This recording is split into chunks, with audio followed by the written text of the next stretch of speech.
Yo, what's good, everybody? Welcome back to L Boxing. Back again with another one.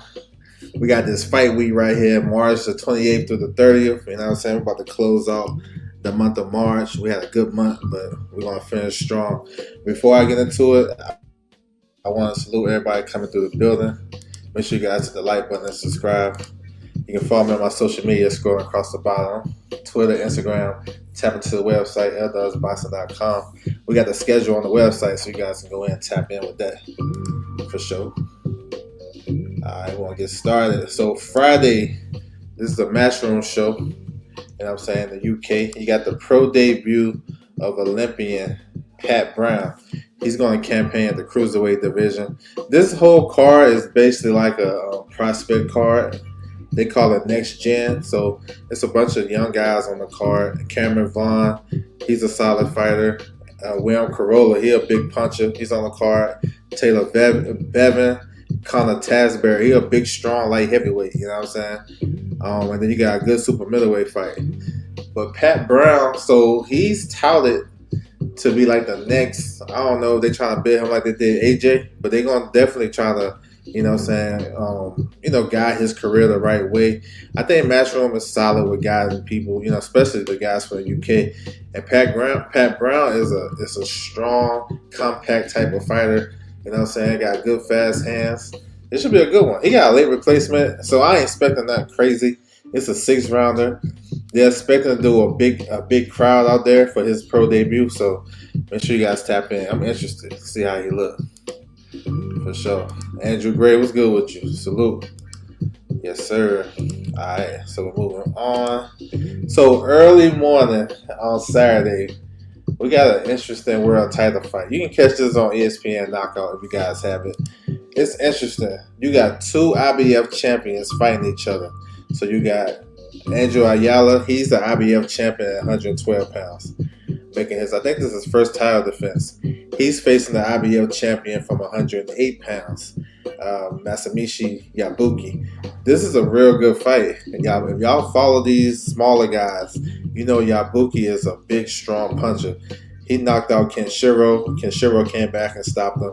But Yabuki is a big puncher. He just stopped Nasinga for the world title. And he's a powerful guy. It's interesting to see if his power would translate. I know it's only 4 pounds, but we still want to see it translate. Ayala, he's more versatile. Can box, can bang with you. You know what I'm saying? He's a tough guy. You know what I'm saying? I expect this to be a good fight right here. So early morning in Japan, ESPN Knockout, Boxing Azteca. So if you guys want to tap in, you gotta get a link for this one. But hopefully we get like some US TV. This is a good fight, and I think a lot of the US fans don't really know these fighters down here this far in these weight classes because we don't get a lot of US TV. So we'll have to change that. But this is a good fight though. On this undercard, let me see. You got some notable names. Gios Santissimo is on the card. Gamil Magramo is on the card, so some Filipino fighters is on the card. Michael Dasmariñas, remember him? Fought anyway. So yeah, should be pretty fun. Alright, so this one right here is Saturday. You have this from Canada. So 3 Lions Boxing, 3 Lions Promotion. Got a card up in Canada. The guy I'm looking forward to the most is Wilkins Matthew. He's a good prospect, light heavyweight, super middleweight. I think he can bounce in between them. But I like him though. He's signed with Eye of the Tiger, so he's taking a stay busy fight until they get their schedule in order. But I like him, so it's going. You can catch this card on BXNG TV. You know what I'm saying? They have a lot of local shows, so you guys can tap in with that for sure. But yeah, I like Wilkins Matthew. He's a good fighter. We got the return of Vanalo Lopez, former world champion. So Luis Alberto Lopez, he'll be back, coming off a bad knockout against Angelo Leo. He lost his IBF title to Leo. He's been out the ring for a while. They said he suffered like a small brain bleed. So hopefully he's good to go. We're going to see. Is this a comeback fight? He's still with Top Rank. But, Top Rank, like I mentioned before, a lot of the fighters on Top Rank, they are able to go to different platforms right now. while Top Rank figure out what they're gonna do. You know what I'm saying, with their next move as far as network wise, because their contract with ESPN about to run out. So you'll see a lot of guys that's top ranked fighters fighting on smaller shows just to stay active. So ain't nothing wrong with that. But hopefully Venado can come back, whether it's at 26 or 130. I think he can still fit in if everything is good health wise, because he's still a fun fighter. Came up short against Leo. All right, so we got this Golden Boy card, March 29th, down in Cancun, Mexico. You got a rematch, Will Zepeda versus Tevin Farmer. So it's for the WBC interim lightweight title. They fought for the vacant title in November. Real good fight, you know what I'm saying? Tevin Farmer fooled a lot of people because when people was breaking down this fight, they thought Tevin Farmer was going to be on the back foot, moving. And this is supposed to be a comparison fight to Shakur Stevenson. It was a big difference. I don't think Tevin Farmer fight like Shakur, other than he's southpaw. That's the only thing. But he was strong enough to sit in the pocket and push Zepeda back, and he scored a knockdown in that fight. He was in that fight. But I thought late, I don't know if he faded, got tired, but Zepeda was outworking him down the stretch. And Zepeda was landing a lot of shots. I think Zepeda going to do better in the rematch, actually. I think Tevin Farmer, he's a solid puncher, you know what I'm saying? But I don't know if he's a big puncher. He got good timing with his shots. We're going to see. We're going to see if the game plan going to be the same. You know, you got to understand. That ring was big. That ring that they fought before, and the ring they fought in before is going to be much smaller than it was in Saudi. You know, normally the rings in Mexico, they'll just be like a phone booth. So if Tevin Farmer needs to use the ring, he may not have to. He may not be able to, because you know Zepeda is coming forward. He throwing a lot of punches. He's one of the most exciting fighters in boxing. He coming off an injury, right? So we're gonna see if that plays in a important role in this fight. You know what I'm saying? Some people question the injury. I'm gonna give him the benefit of the doubt. But we're going to see, man. We know Zepeda and Shakur are supposed to be a fight. That fight haven't happened yet. Hopefully this leads up to this. I'm thinking if Zepeda win, Zepeda versus Shakur on the undercard of Canelo and Crawford, that makes sense. You know what I'm saying? That makes sense. But we're going to see, because I know Tevin Farmer going to have something to say. All right. The undercard, pretty solid, though. Pretty solid undercard. Bro, Mike in the building. What's good with you? So you have unified champion Oscar Collazo at 105 pounds. WBA champion. He's going to make a title defense against Edwin Cano. This is a good fight. Cano he can fight. You know, so I think he's going to test Collazo. Collazo is a good fighter, very technically sound, got good power. I think he's the face of that division down there. So we'll see how he look at his title defense. We have a good women's fight right here. No titles on the line. Cassavale versus Marlon Esparza. Both of them are big time ops of Seniesa Estrada, who retired. It's funny that they fight, but this fight is going to be at 112. So Cassavale is moving up. She's a 2-division world champion at 105 and 108 pounds. She's currently I think she's the WBC champion at 105. So she's jumping up 2 weight classes to face Marlon Esparza, who has been having issues making weight. You know what I'm saying? But this is going to be a fun fight. I think it's going to be a lot of action. Marlon is not a big puncher, but she's very crafty. When she boxes and using her range, they kind of similar though. I think Yokasa may be stronger physically, even if she's moving up. But Marlon is tricky. This is going to be a good fight. You know what I'm saying? You got to watch out for the headbutts and stuff like that. But I expect these women to be banging. I think it's going to be a good fight. I think it's the best undercard fight, to be honest. But we're going to see. So, yeah. We have Robin Safar. He's making his Golden Boy debut. He's a cruiserweight contender. He had a big win in his last fight over Sergey Kovalev. So he's going to face Roberto Silva. This is a fight set up for him to win. It's a 10-rounder. So far, it's not bad. Not a bad cruiserweight. You know what I'm saying? Solid boxer puncher. Like to be aggressive as well. we're gonna see what this takes him. It's interesting him signing with Golden Boy. They got Zerto, so maybe that's a future opponent for Zerto. Zerto got business to handle with his mandatory daughter coast, and then eventually unifications with Badu Jet or Jay Avataya. So, yeah, He interesting signing. Joselito Velasquez, he's another good fighter. Flyweight, you know what I'm saying? He's on the card, so make sure you guys tap in. So it's a very important fight for the main event, you know what I'm saying? Big paydays is ahead for the winner between Williams Zepeda and Tevin Farmer for sure. Alright, we're gonna switch over to Top Rank. So we got this card right here. The rematch between Michaela Mayer and Sandy Ryan, one of the best fights of the year last year. So they headliner. We got two welterweight title fights: Mayer versus Ryan, Brian Norman Jr. versus Derek Quavon. So we want to talk about it. All right, we got some young guys on the card. Recently signed prospects. You have Emmanuel Chance, who was making his pro debut. Hot prospect, blue chip prospect, have a potential to be a multi-weight world champion. He's in that same crew as Shakur Stevenson, Ray Ford, you know what I'm saying, Zaquan Moses. So he's in that camp. Look out for Manny Chance. He's a good fighter, real good, great amateur. I expect to see great things for him. Dietrich Krogland. So this is his second fight. He made his debut in Washington a couple of months ago. Another standout prospect, highly talented amateur.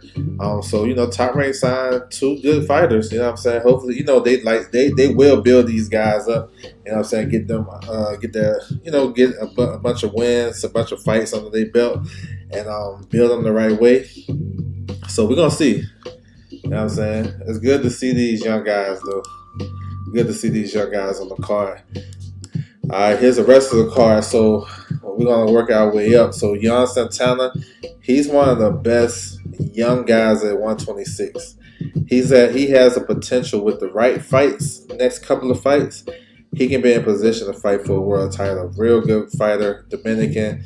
I like him. He's fast, strong, got good counter punching ability. Look out for him. Get him like get this fight out the way. Get him a step up type of fight. And Yan Santana is gonna be on his way. He's a good fighter.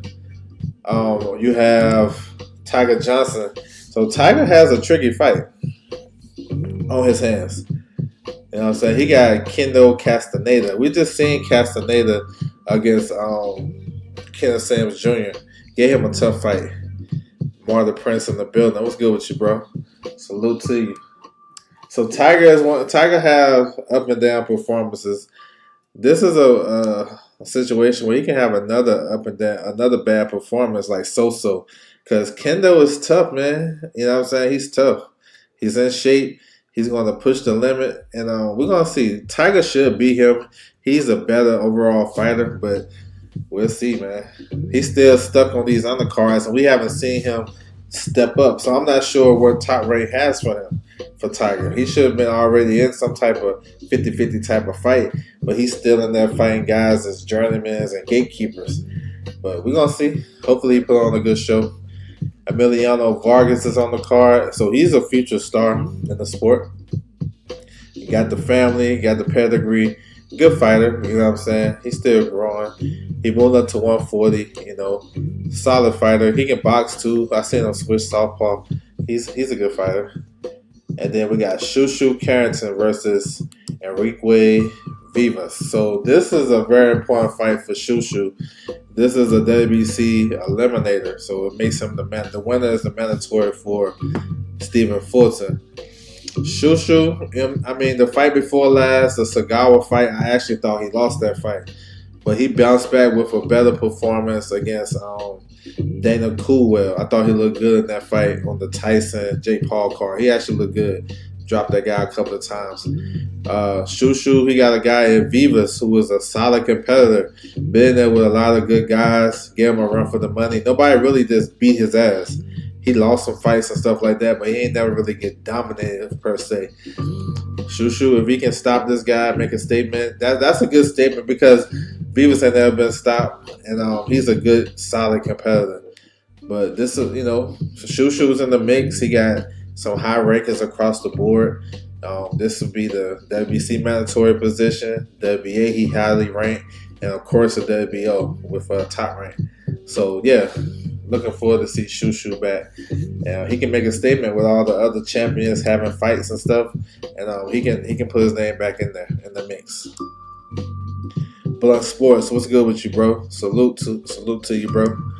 Yeah, DR. Yeah, they got some good guys. Did you mention the guy, the middleweight, Cedeno too, bro? There's two of them, Henry and Yuri. Those two right there, they nice. I ain't gonna lie, Cedeno gonna be world champion. Can't wait to see Manny Chance for sure. A lot of young talent now for sure. I like that excellent showcase card. Yep, and we got two title fights to top the bill. Yeah, it's a good card. All like up and down the card. It's a good card. All right, so we got the return of WBO champion Brian Norman Jr. making his first title defense, coming off a hand injury. He had a great performance over Giovanni. That was the performance that a lot of fans been asking for, because we heard a lot of sparring stories and all this and all that. And up until that point, he looked so since signing with Top Rank. But that performance is what we've been looking for. So hopefully he will continue that. Cuevas is a solid fighter. You know what I'm saying? It was one fight that he had a couple of fights ago. I didn't like his body language. He got like a 4th round stoppage victory. It's one of his recent fights. But his body language was off. He stopped the guy, but it looked like he didn't even realize he stopped him. I don't know. If you guys can find that fight, it was a couple of fights ago. But he's a tough guy. You know what I'm saying? He can give Brian Norman some issues, because he can box, and he got decent power too. So you know what I'm saying. And Brian Norman is, before the Giovanni fight, he was having trouble mid-range. So sometimes they get too close and smother himself. And then when he's not in range, you can kind of move and outbox him and time him coming in. But I think Norman gonna put on a show and remind people of who he is, because he's been out the ring for a while. Hopefully the ring rust don't touch on him. And it's an important fight for him. He win this fight, he's in prime position for big unification. You know what I'm saying? Against Boots and Stanionis 2 weeks later. If the business work right, like how we want it, boxing fans, that should be a natural fight. 3-belt unification. So he's first on deck. You know what I'm saying? He can put a big statement out there to beat up on this guy and go on from there. So let's go. I like Brian Norman. He's an exciting fighter. He gonna let his hands go, but we're gonna see. The ring rust, that's the only thing I worry about, and the injury. So hopefully he's good. Main event. Yo, the first fight was crazy. Tellus is Cuban. Him and that Yoel Hernandez, they Cuban. They got some up-and-coming guys too, the Perro brothers.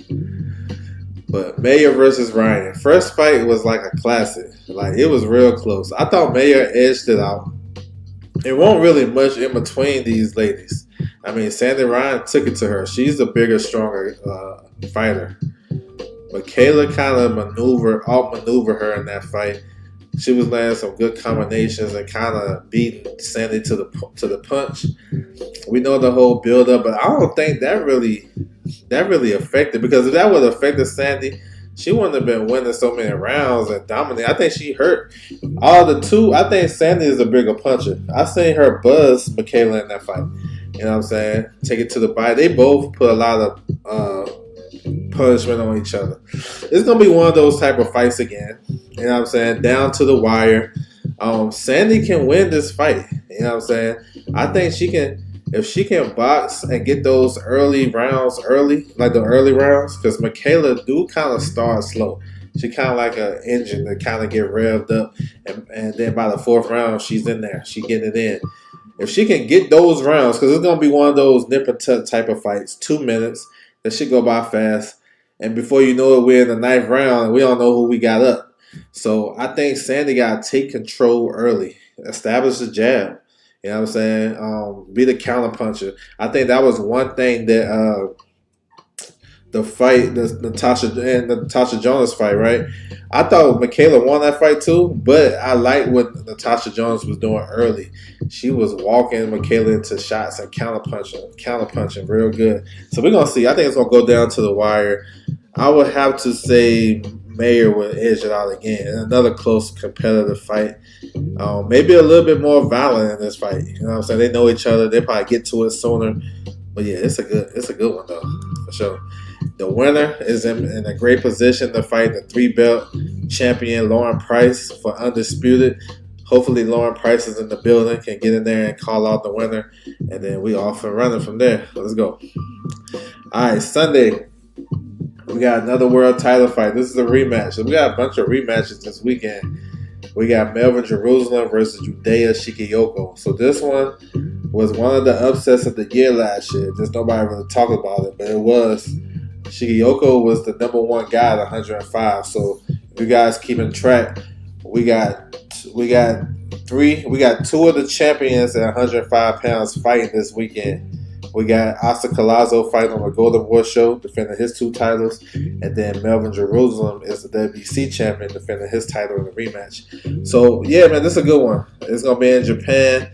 The first fight was real good, though. Real good. Jerusalem he outworked him, fought this guy, and he was able to get the decision. Oscar Collazo stopped Melvin Jerusalem for the WBO championship. But then Melvin came back around and got that WBC, so he's 2-time champion. So I like to see that bounce back. I'm always, like I said, I love the bounce back better than the fall. So yeah, this is a good one. WBC championship at 105 pounds, man. Man, we need some US TV for sure. And the last one, we got a card from the Zone in the UK. You know what I'm saying? We got some notable names on this card. Kevin Ajaku is on the card. Stevie Levy. You got Yursei, he's the main event versus Ethan James, welterweight. So you guys don't got shit to do on a Sunday. Go ahead and tap in with that DAZN card. You know what I'm saying? Catch some live boxing. So it should be a little bit for everybody. So that's what it is, man. Got a solid fight week. A lot of notable names. Yeah, it's worth. Yes, sir. It's worth tuning into for sure. You know what I'm saying? I think that was going to be on ESPN Knockout, too. We're going to do a recap, then we're going to close it out. Salute to everybody coming through. We got Matchroom Friday. We have the pro debut of Pat Brown. So Pat Brown was a big-time amateur Olympian. They try to build him in the mold of Anthony Joshua. He's on the right stable to do that. They're going to keep him busy. But, yeah, he's going to fight a 6-rounder. You know what I'm saying? His home area. So we'll see. The rest of the card is pretty much like a prospect card. Watch out for Cameron Vaughn versus Flynn. That's going to be a good fight. All right. So, speaking of which, here we go. Ayala versus Yabuki. This is going to be a good one. 2 IBF champions fighting each other. Yabuki trying to become a 2-weight world champion, moving up to 112 pounds. Ayala is a good, strong fighter from Mexico, can box, can bang. He's a good fighter, yo. He got some good wins under his belt, too. He beat former world champion Felix Alvarado. He beat him. All right, we got to show up in Canada on BXNG TV. Look out for Wilkins Matthew. Good fighter, good young fighter, man. He has an opportunity to be a great fighter. You know what I'm saying? Keep him busy. The return of Ronaldo Lopez, former IBF champion. He had a crazy knockout loss to Angelo Leo. So he's coming back, you know what I'm saying, trying to get back in the mix, either at 126 or 130. So hopefully everything is good with him. We have the Golden Boy Show. Zepeda versus Farmer, the rematch. First fight was real good. It's for the WBC interim title fight. It's a 12-rounder this time. So, you know what I'm saying? The winner is the mandatory for Shakur. Good undercard, too, y'all. Oscar Collazo versus Edwin Cano. Good fight. Yo Casavalli versus Marlon Esparza. That's a good one, yo. That's going to be a good one. Now that I'm thinking about it even more, they going to be dumping. That's a good fight. Robin Safar is a cruiserweight, just signed with Golden Boy. And then Joselito Velasquez is on the card as well. So make sure y'all tap in. That's Golden Boy on the zone. Here's the top ranked card. We just covered it. Mayor Ryan, good fight. Norman making his first title defense of his WBO title. You know what I'm saying? Looking forward to that. Got the young guys on the card, Chance and Crocklin. You know what I'm saying? Look out for them guys. We got Tiger Johnson, Jan Santana. We got Emiliano Vargas. Shushu Carrington is a title eliminator. So yeah, it should be a fun night of boxing. Sunday, Jerusalem versus Shigeyoko rematch, WBC title at 105 pounds. This is gonna be a good one too. First fight was pretty solid too. It was an upset. And then we have this show on the Zone on Sunday. So hopefully everybody can tap in with it. March the 30th. For sure. So that's what it is, man. Yes, sir. 2 cents in the building. What's good with you? So yeah, man, I want to salute everybody coming through. Make sure you guys hit the like button, subscribe if you haven't. Tap in with me on my social media, scroll across the bottom. I appreciate the time, and I'm out.